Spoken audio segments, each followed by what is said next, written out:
হবে? দাদা ঠিক বলেছে দাদা। দাদা এই ধোঁয়ায় আমাদের দম আটকে যাচ্ছে দাদা।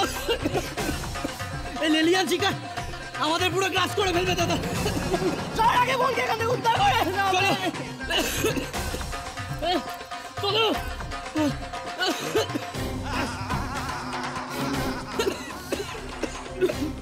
দাদা দাদা দাদা কুমারকেও খোঁজা দরকার দাদা। তুই কুমারকে খোঁজ। হ্যাঁ দাদা আমি বোনকে নিয়ে আসছি। চলো।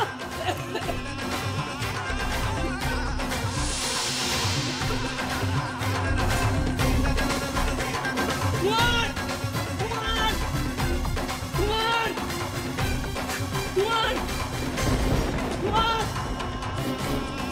কুমার কুমার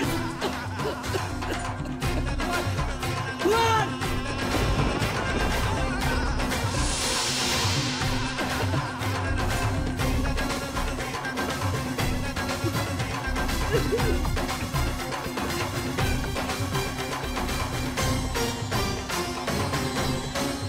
দাদা দাদা ছাদ ভেঙে পড়ছে দাদা।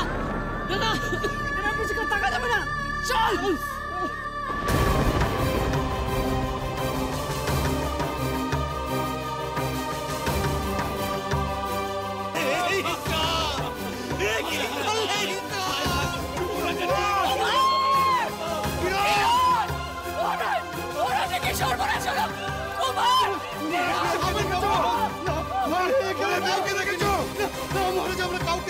আপনি যাবেন না মহারাজ, বরুণ লোকে খুঁজতে গেছে, আমিও যাবো।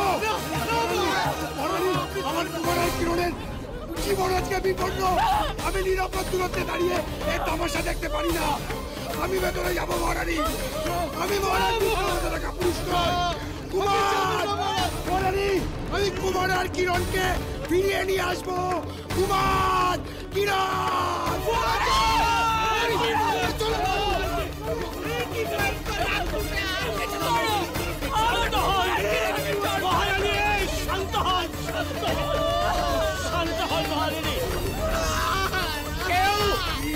কেউ নিশ্চয়ই এই আগুন লাগিয়েছে, তা না হলে এই আগুন লাগা সম্ভব না।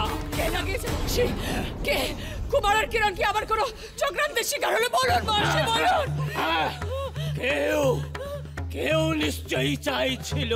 কে কে মাসি? না চাইছিল ওই কুমার কিরণকে চক্রান্ত করে আগুনে পুড়িয়ে মেরে ফেলতে। হ্যাঁ, কিন্তু কিন্তু এই নির্মল বাতায়নে এত সুরক্ষা সত্ত্বেও